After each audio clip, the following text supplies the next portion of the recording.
What's up, bro? In this video, I'm gonna show you how to make this sample right here.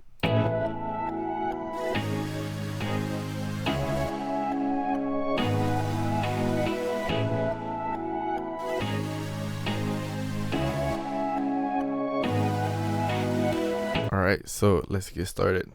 I'm gonna break it down step by step so you can follow easily. I started off with this art pattern right here. It's gonna sound like this.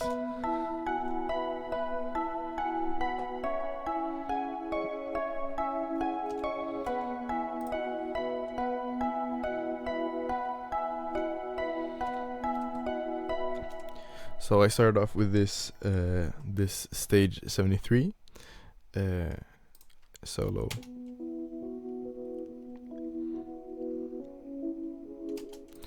So the chords are, so that is a B sus4. We have the B, the E, and the F sharp. And sus4 pretty much means that the third, natural third, would be this D sharp. You take the third and you sus it, or you take it to either the second or to the fourth. So that creates a B sus4.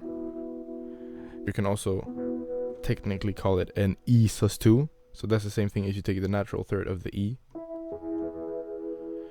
You take this G sharp right here and you sus it to the 2. So you switch out the third with either the 2 or the 4. So, and with a B in the bass, and the B is just the 5th. So and you're gonna see what we're gonna call it E sus2 instead of B sus4, because we're in the key of E. So it's gonna be a bit easier calling it an E sus2. And then we go to a C sharp minor.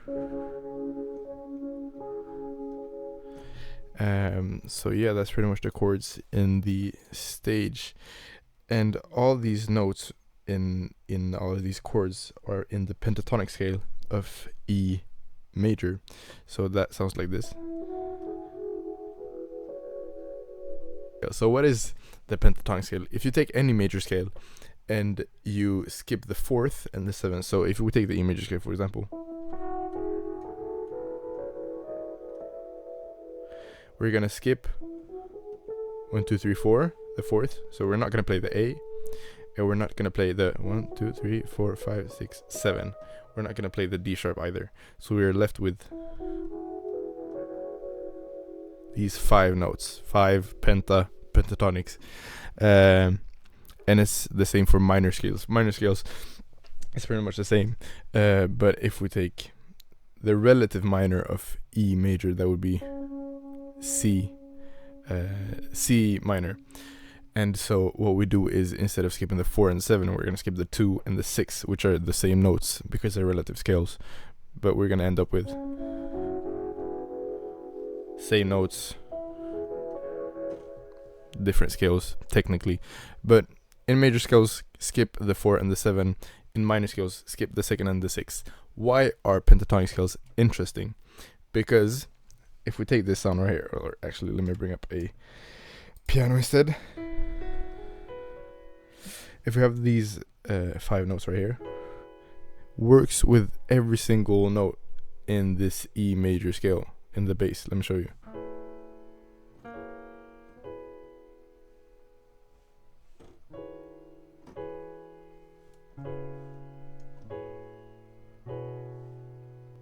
You see?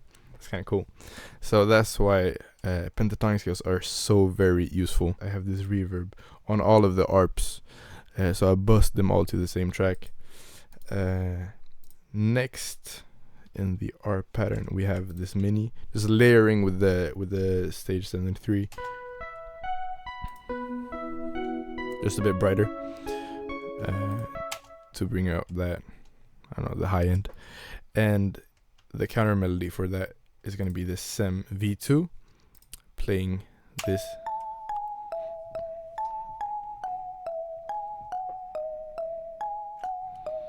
Together.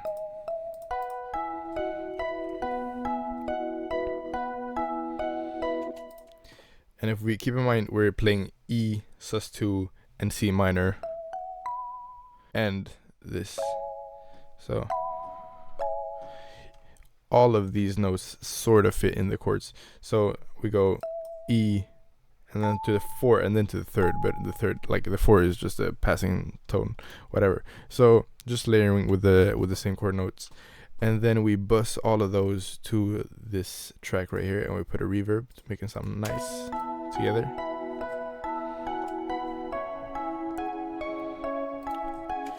Then what I did is I wanted all of the plucks to be reversed, so I reversed all of the individual midis, and we're left with this pattern right here.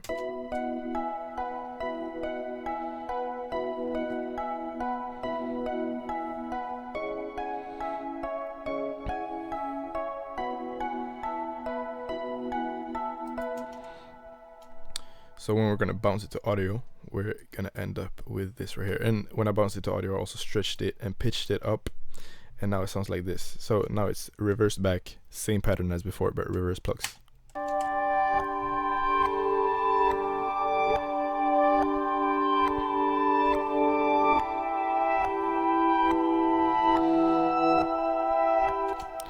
And I layered that with a piano.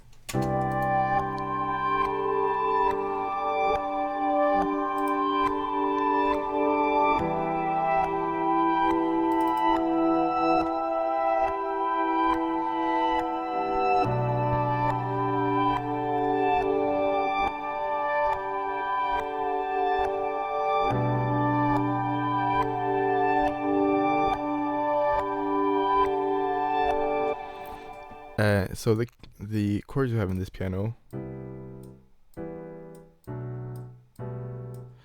what are those? That is a 4-6-3-1 over the 3rd progression. So what does that mean? We're in the key of G major now. So it's gonna be our scale, and the 4, 1, 2, 3, 4 in the key of G is going to be the C. So C major 7 for our 4 chord. In this case, we have the inversion where the 3rd is put up an octave, and the bass note doubling the root note. And for our 6th chord, we're going to have this was that an E minor, and you can notice in all of like the entire pattern, I tried to go for very clear voice leading and have like not passing tones, but you can see this upper voice right here is pretty tied together, this middle voice tied together as well, this lower voice tied together as well, and then we just have the root notes in octaves. So if you just focus on this, I made the inversions so that it's not way too spread out. You know, if you just move in triads around, like it's gonna be pretty boring. But if you can invert it so that you see like this, it's all fitting in the same space, it's gonna sound much better. C major 7, E minor, and into B minor 7 with the 3rd on top again, and then to a G major 7 add 2.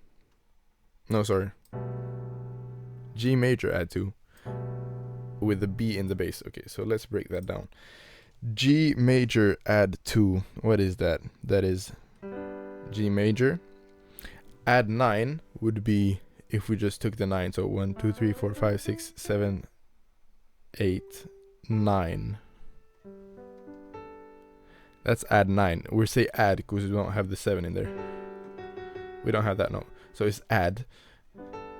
But since the A, the 9, is between the root and the 3rd, this is very theoretical, but you don't have to keep all this in mind. But I just want to tell the ones who are interested. Since you have the 9 sandwiched in between the root and the 3rd, we're going to call that an add 2.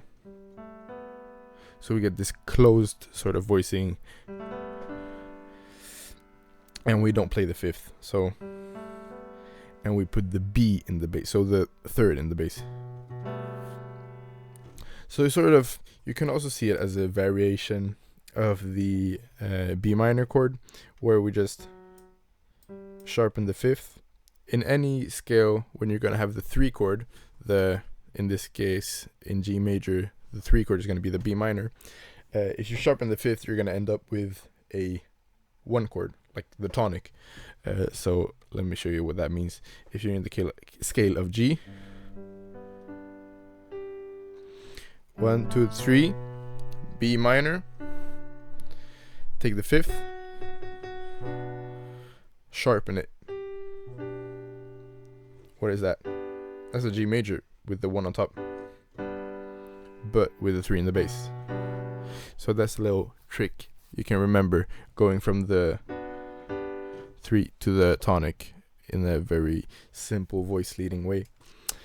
Yes, so what I did next was I added reverb to this. Well, dry it sounds like this with reverb.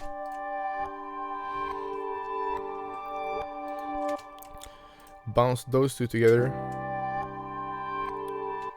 and I sped them back up, and then I chopped that new pattern into this new thing right here.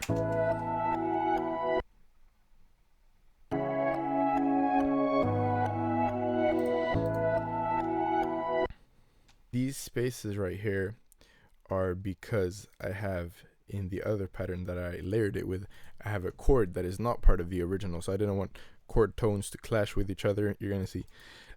So the pattern I added was this little pattern, or it's a couple patterns, but it's the same idea in all of them.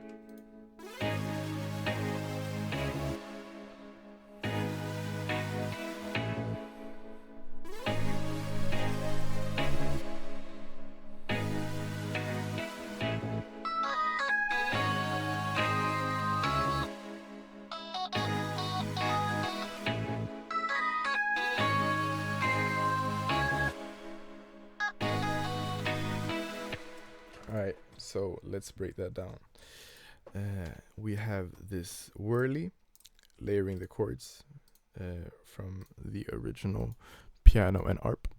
And the chord I was talking about that's not part of the original chord progression is this one right here.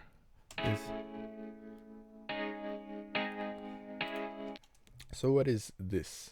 Now we're back in the key of, what is that?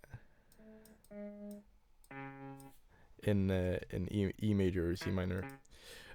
So we're playing this. If we say we're in the key of E major, for simplicity's sake. Sorry. This A major 7 is gonna be our 4 chord, and then we go to the 3rd, but we don't play it like a normal triad. We don't play. Or actually, the natural would be like with the minor 3rd, but we're gonna play a dominant to C sharp minor. What that means is, if we consider C sharp minor the tonic that we want to land there, the dominant to that is gonna be 5, or the 5 chord above that. So 1, 2, 3, 4, 5. We're gonna end up on this G sharp. And we're gonna play a G sharp major, or maybe a G sharp 7. But what we're doing here is we're gonna sus the 3rd again. Remember from the beginning. So we take this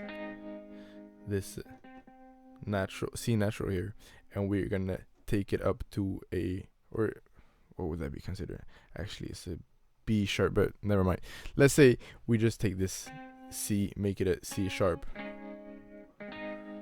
Right? And this is a sound like, if you listen to, I don't know, Mozart or Vivaldi or any of the classical composers, you're gonna hear this. I don't know what that was, but the point is this: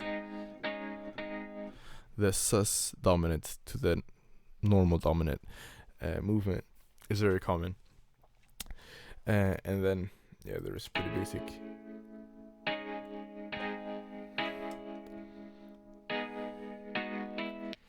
And here again we sharpen the 5 and gives this little nice melody as well. And this 1 right here, or as I told you, you take the 3 chord and you sharpen the 5. That's actually the tonic. Tonic to 4 is a sort of 1 to 5, or sorry, 5 to 1 relationship as well. So if we consider this E, or this E is the 1, we're playing it with the B in the bass, or over or no, we're playing it with the G sharp in the bass, sorry. And we're going like the turnaround, like we're going from this chord to this chord. So we're going, or, right? And the E is the 5 chord of the A. So these 5 to 1 relationships aren't only from dominant to tonic in the key we're in. We can also make a 5-1 relationship, like we can modulate to a 5-1, or I don't know really how to explain it, but I think you'll understand it if you just visualize that we're in the key of A major instead. That's gonna be 5 to 1, but we're not in the key of A major, we're in the key of E major. So we end up with this natural turnaround of the last chord going into the first chord again. Does that have any processing on it? Let's check it out. So track number 16. Yeah, I just added this parametric EQ to boost the highs. Without it, it would sound like this, a bit flat. I wanted to really accentuate the high end, bring that out. Then I added this bass, just playing these DX7 bass, playing the root notes. Oh shit.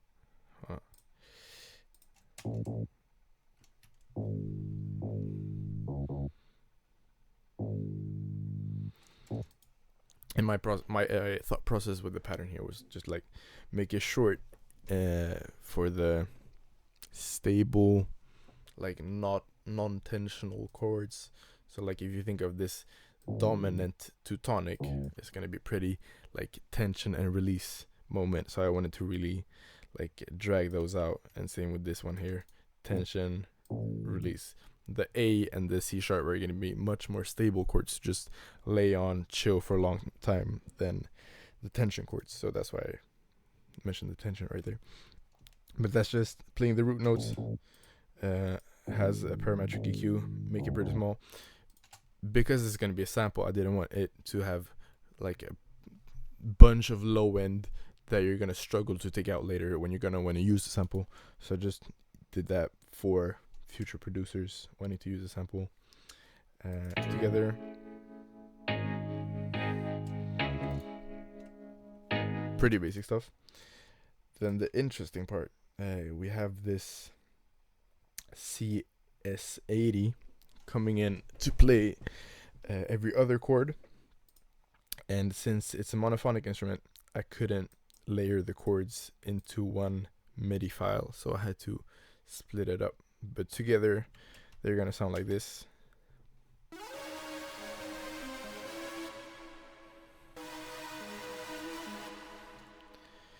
Okay, so that is just the sus4 and the third of the A chord. Oh, sorry, the G sharp chord. So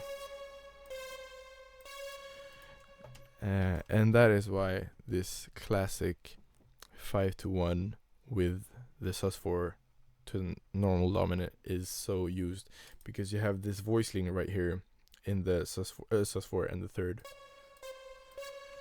That is when I layer in all the other instruments, you feel the natural tension and release. Yeah. nothing too fancy, and processing wise though is pretty interesting. So without anything, it sounds like this. Alright, so that's pretty much just a saw wave, or I think it's a saw wave. What I added first was a wave shaper to add some bit of distortion, and also bring up the volume. You see I dragged it down really low, because if I, let me copy it, if I had it at the original value in the mixer, it would be way too loud. Not very pleasant. So I put it down way low. I added more distortion with a fast distorter, Fruity Fast Dist. And you can really start to hear that character coming out. Fruity Flangus, I think this is the standard preset. I didn't do anything fancy to it. And then a reverb with a high wet level and a pretty long decay. And important to cut your low end when you do reverb, otherwise you're gonna introduce a lot of mud into your mix that you don't want there. So make sure to do that.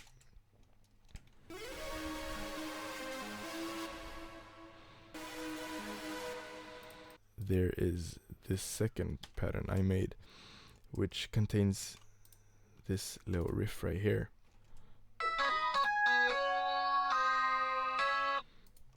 So what is that? I just play that on the keyboard.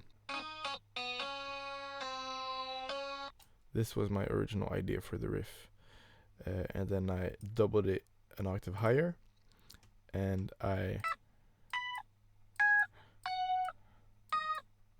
added that low top line as well, and a low,